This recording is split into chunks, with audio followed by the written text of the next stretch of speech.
is a Serious Act push button from Siemens.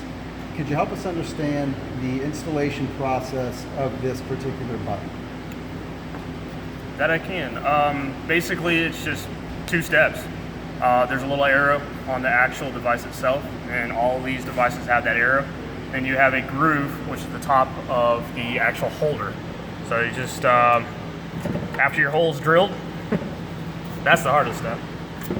Then just line it up, you'll hear it click.